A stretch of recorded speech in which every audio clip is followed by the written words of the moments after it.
ang kanyang kasama.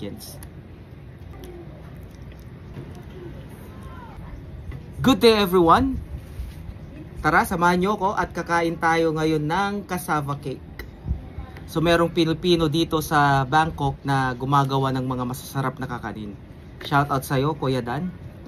So ito yung masarap na cassava cake niya.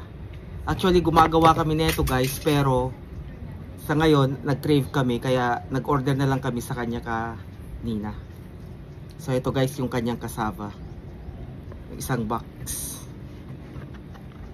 Hello. So yan, makikita nyo naman ang kanyang cassava. Ayan, pure yan na balinghoy o yung kamuting kahoy ang ginagamit niya guys. Tapos sa taas ay hindi niya tinitipid talaga yung kanyang mga ingredients. Sarap. Ayan.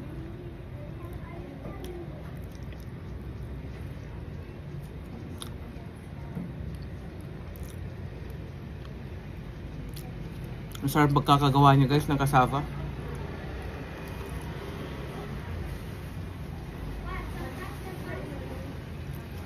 Hindi siya masyadong matamis kasi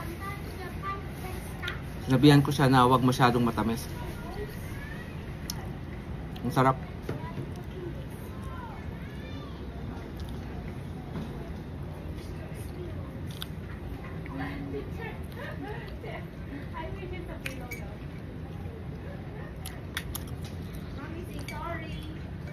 Hello guys.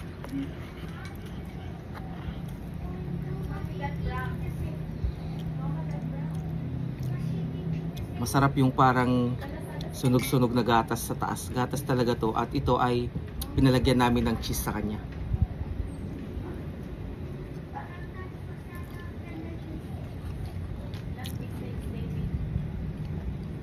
Lambot, sarap, tamis.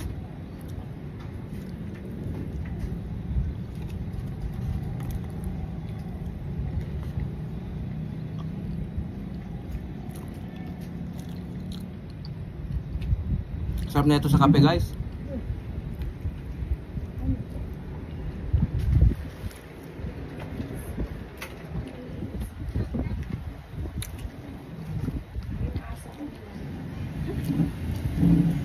Let it go lang yung mga ganyan para huwag kang magkasakit. So ito guys, papakita ko sa inyo yung buong itsura ng ating cassava.